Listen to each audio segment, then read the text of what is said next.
A warm welcome back to the channel. In today's aviation news recap, there's some bad news for Spirit Airlines, easyJet cancelling flights, and United Airlines gets a pretty big update regarding securing new aircraft for its future. That is where I want to begin today's focus, with a response to the ongoing 737 MAX difficulties, as United Airlines has secured a new commitment to aircraft. In its latest financial results, which I'll be covering in tomorrow's proceedings, the carrier confirmed it would acquire up to 35 new Airbus A321neos between 2026 and 2027. These aircraft, once delivered, or should I just say generally produced, will come with CFM engines and are expected to be delivered from two unnamed lessors, following United Airlines signing LOIs, or letter of intents. The commitment to additional A321neos is a response to the difficulties United experienced in acquiring 737 MAX jets on time and just generally at all. This has been one of the headline stories when taking a look at proceedings in 2024, away from, of course, the problems internally at Boeing. A lot of focus has been placed on your major airlines that are feeling the heat from an inability to get these planes when they need them. We know that not only has Boeing been unable to deliver aircraft on time, but also it's facing problems in certifying key aircraft, such as the largest member of the series, that is the 737-10. United Airlines is slated to be a key customer of the 737-10. They have some pretty significant orders for this aircraft type. However, with their frustrations mounting and problems really hitting Boeing as we turned into a new year, a couple of months ago, United announced that the 737-10 was no longer part of its long-term plans. And as delays were continuing to mount, it became very much apparent that Boeing would be unable to stick to a firm timeline. And what did that mean for United? Well, it would obviously be pretty risky to continue assuming that this aircraft would arrive at a certain time period. They have been doing this now for several years, and each time a new prediction was made, it was never ultimately met. This is a cycle you can only engage in for so much before it truly does become detrimental. As a response to all of this, the airline said it was looking towards the A321neo, adding more of these aircraft to its backlog, with a view of these planes covering for lost capacity. Additionally, the airline believed that acquiring these units would be easier than the 737 MAX jets. However, it would still announce additional plans to slow growth over the coming years, as United still doesn't believe it has the required assets to meet the substantial demand increases, and significantly needs to adjust its forecast to cope. Looking ahead, we know already that the A321neo is one of the newer additions to the United network, and this latest order adjustment, if you will, or new lease agreement, will see that commitment extend, with these leases being for the long term. There had been concerns about the possibility of actually acquiring more A321neos. Remember, this is a line that is heavily in demand and certainly sold out. However, United said it was communicating with Airbus lessors and more to try and work something out.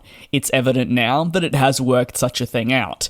You can let me know your thoughts down below in the comments on this latest commitment from United to enhance their fleet but also cover for lost ground, felt as an implication from the MAX difficulties. Over to Spirit Airlines, so staying within the United States, this major low-cost carrier is expecting losses to worsen as it prepares to report its first quarter financials. The airline is battling several difficulties that are impacting its business. The last few months have proved trying for the company that saw its merger plans with JetBlue collapse following a decision from a court ruling, among many other internal problems. On top of that, we know Spirit Airlines has long been battling the Pratt & Whitney engine crisis, which has affected GTF, or geared turbofan engines, and therefore its fleet of Airbus-produced aircraft.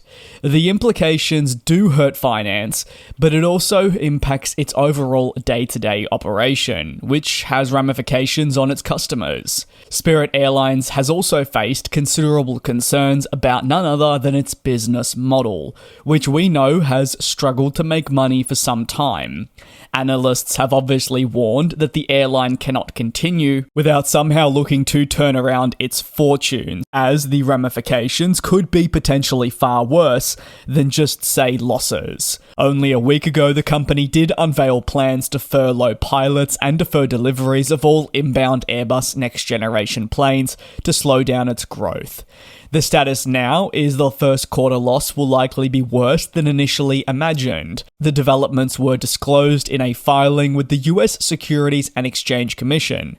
As part of this, it was identified that the operating loss would come in at USD 216 million, and a net loss would equate to USD 148 million. This represents just over a USD 10 million increase in the loss that was initially forecasted. The persistent grounding of aircraft, which Spirit Airlines has warned will continue throughout 2024, does have some negative ramifications, but reaching an agreement for monthly credit was a step in the right direction. But it doesn't necessarily just solve all the problems it faces. While there are visible improvements and the airline looks to make necessary changes to secure its future, several analysts remain wary of the troubled carrier. Equally, some analysts have the opposite view, saying that Spirit will steadily improve with time. You can let me know which camp you sit in down below in the comments. On to the final story, and that is easyJet has announced that it'll suspend flights to Tel Aviv and therefore Israel for 6 months. The major budget European airline cites the ongoing conflict escalation in Israel and Iran as a key reason why it'll be pausing flights. As part of the revised flight schedule, the airline is suspending flights until October 27th, 28th, around about there, this year at the earliest.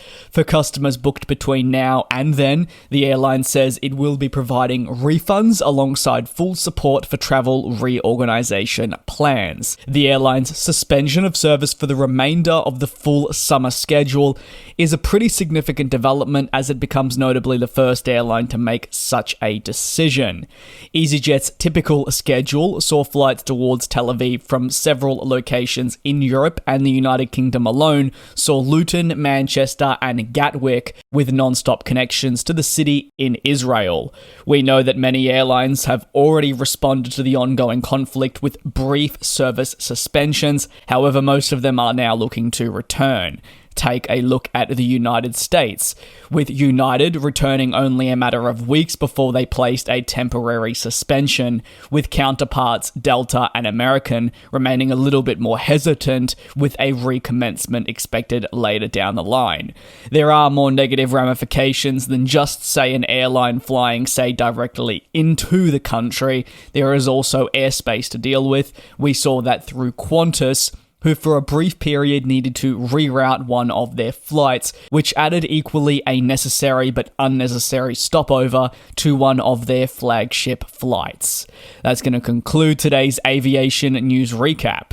You can let me know your thoughts down below in the comments. Thank you so much for your support here on the channel. I really do appreciate it. Please do take care, do also be safe, and I'll see you same place, same time tomorrow for your latest industry news.